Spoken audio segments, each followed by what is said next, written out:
कलम 370 हटवलं आणि राम मंदिरही उभारलं। आता राहिला तो समान नागरी कायदा। भाजपनं आणि पंतप्रधान नरेंद्र मोदी यांनी सत्तेत येण्यापूर्वी जाहीरनाम्यात दिलेली 3 प्रमुख आश्वासनं आता पूर्ण होण्याच्या मार्गावर आहेत। तर समान नागरी कायद्याबाबत सध्या केंद्राच्या पातळीवर मोठ्या प्रमाणात हालचालीही सुरू करण्यात आल्यात। मात्र हा कायदा संपूर्ण देशात लागू करण्यापूर्वी मोदी सरकार उत्तराखंडमध्ये हा कायदा लागू करून प्रयोग करण्याच्या प्रयत्नात आहे आणि याच कायद्याचा मसुदा नुकताच उत्तराखंड सरकारला आता सादरही करण्यात आलाय।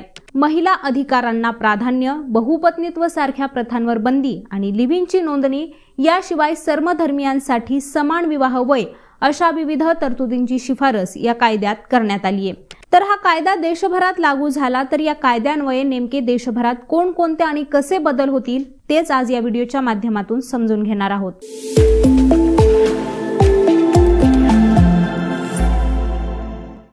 सर्व दिवाणी, फौजदारी कायदे तसंच खरेदी विक्री व्यवहाराचे कायदे याशिवाय वाहतुकीचे नियम हे सर्व धर्मियांसाठी समान आहेत। केवळ विवाह, वारसा, घटस्फोट, दत्तक आणि पालकत्वाविषयीचे कायदे सर्वच धर्मियांना त्यांच्या धर्माच्या व्यक्तिगत कायद्याप्रमाणे आहेत।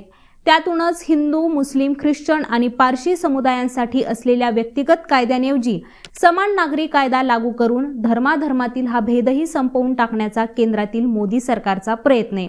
यासाठीच 1.5 वर्षांपूर्वी निवृत्त न्यायमूर्ती रंजना प्रकाश देसाई यांच्या नेतृत्वाखाली समान नागरी कायद्याचा मसुदा तयार करण्यासाठी उत्तराखंडच्या धामी सरकारने एक समितीही नियुक्त केली होती आणि या समितीने नुकताच धामी सरकारला आता एक मसुदा सुद्धा सादर केलाय। आता लवकरच या विधेयकाचं कायद्यात रूपांतर होणार आहे आणि या मसुद्यामध्ये मुस्लिम व्यक्तिगत कायद्याअंतर्गत विवाह आणि घटस्फोटासाठी प्रचलित असलेले हलाला, इद्दत आणि तिहेरी तलाक हे दंडनीय गुन्हे ठरवण्याचा प्रस्ताव आहे।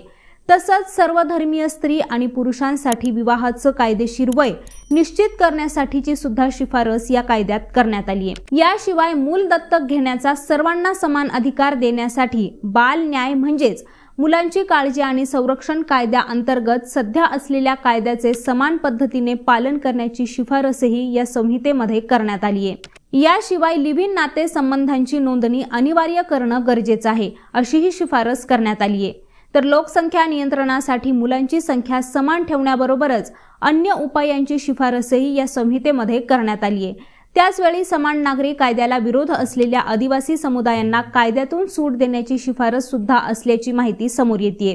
याशिवाय उत्तराखंडच्या लोकसंख्येत 2.9% लोकसंख्या ही आदिवासींची आहे।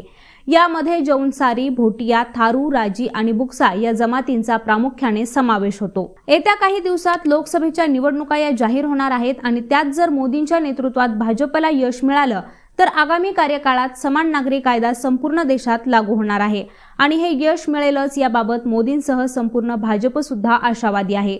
त्यामुळेच उत्तराखंडमध्ये प्रयोग करण्यावर आता भर दिला जातोय आणि हा प्रयोग यशस्वी ठरल्यास आणि निवडणुकीत विजयी झाल्यास भाजप आपलं 3रं आश्वासनही पूर्ण करेल।